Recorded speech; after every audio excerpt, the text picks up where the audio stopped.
Dahil ngayong araw mga idol ay wala naman po tayong pasok sa ating tinatrabahuan kasi nga May 1 Labor Day. Yan, kaya kagabi pa mga idol bumili na ako ng isda, 1 kilo. Para yan po sa hapunan at umagahan namin ng aking anak mga idol si Kikay. Nagprito ako tapos sabi ko sa kanya lagyan natin ng sabaw kasi meron pa namang talbos ng kamote.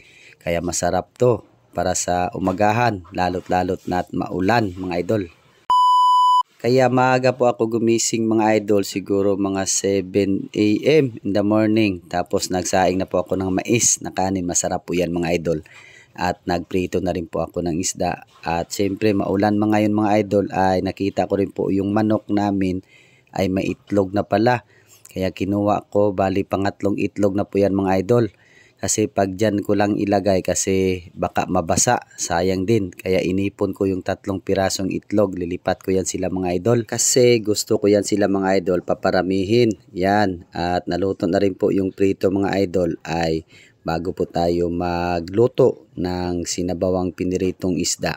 May isa shoutout lang po muna ako mga idol. Shoutout pala kay Idol Romel Robis from San Jose del Monte, Bulacan. At kay Tonight 7559 from Australia mga idol. At Sir Manuel from Tacloban City, Leyte. Yan, maraming salamat po mga idol. Sa YouTube at Facebook page natin sila. Ang ulam na ito mga idol ay madali lang talaga itong lutuin. Pero masustansya talaga ito mga idol kasi maraming gulay. Dahil luto na po yan at kumulo, hindi talaga natin malilimutan mga idol na tikman talaga yung luto natin. Napakasarap po. At kung napanood nyo po ang video na ito mga idol ay pwede nyo rin itong gawin at lutuin. Alam ko mga idol, sobrang sarap talaga nito. Subukan nyo po. Tingnan nyo naman po yung ulam namin. 4 na piraso lang yan. Tapos 4 na piraso ding prito mga idol. Ay, all goods na po yan sa aming dalawa ng aking anak. Kain po at pasasalamat din po tayo sa Panginoon mga idol.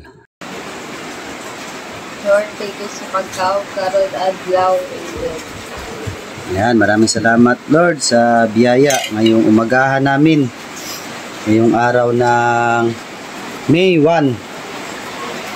At kain po tayo lahat mga idol. Dalawa lang kami ni Kikay dito kasi si na Mrs. po mga idol ay umuwi po sa bukid o sa probinsya. Si Gwyn at si Mikmik at si Mrs.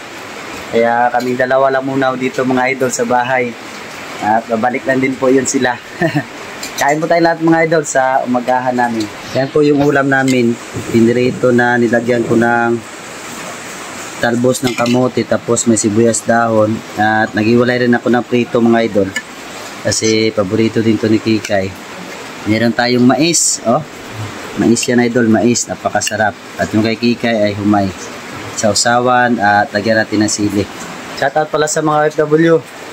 Yan, at dito na rin po sa patrabahador ng Pinas. Shoutout po, maraming salamat.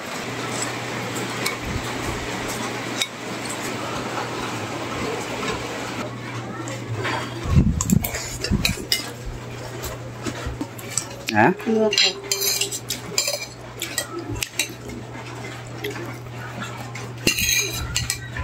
Sabaw.